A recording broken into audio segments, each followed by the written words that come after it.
Да се изгради кариера или да се создаде семејство? Тоа е прашањето кое се застанува пред секој млад човек. По завршувањето на факултетот да се доградам како личност, да изградам кариера, да имам стабилна финансиска состојба или пак да создадам семејство. Па другото само по себе ќе си дојде. Граѓаните кои ги запрашавме сметат дека не е во ред прво кариера пред семејство, бидејќи бркањето на финансиска стабилност денес може да ве остави без семејство и без деца во иднина. Но сепак според нив тоа го наметнало денешното општество и трката за подобра позиција во општеството. Секој време се носи својот, си има своја тежина. Гледат прво кариера да направат. Сега тоа е во мода. Зошто ли? Секое женско дете и фамилијата и она самата сака да биде високо образована. И после тоа сака да најде добра работа. Сопруго и децата се на второ место.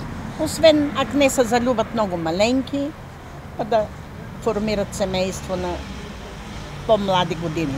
Повозрастните жени сметат дека изборот на кариера пред семејството е погрешно и дека последиците младите ќе ги препознаат на тој нивен избор подоцна. Не е во ред. Жената треба да теже подеднакво да ги успоставя така односите и кариерата и домашните обврски да бидат на исто ниво. Не може да потенцира кариерата да биде испред домашните обврски. Јас се слажам дека треба и жената сега да на некој начин се експонира со своите квалитети и се, ама треба да биде подеднакво, да најде уравниловка човека мени, да не теже само код една цел. Треба да се формират семејство, и годините минат, ти не може да бидеш на 35 години мајка првородкиња, како на 25. Това не може да се запостави фамилијата на рачун на кариерата. Да сите трпат тогаш.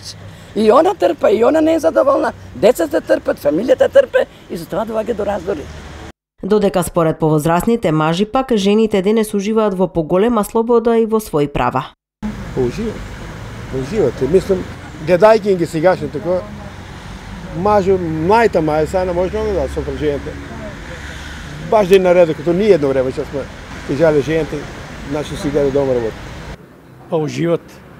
Уживат. И това многу. Додека од минатите генерации жените ги организирале нивните животи за примарно да се фокусираат на цели поврзани со семејството, модерните жени го преферираат животниот стил кој е комбинација од работа и семејство. Жонглирање со неколку улоги може да биде иритирачко, фрустрирачко и стресно. Кога потребите на жените ги надминуваат нејзините ресурси за нивно менаџирање, тогаш како резултат се јавуваат напнатост и стрес.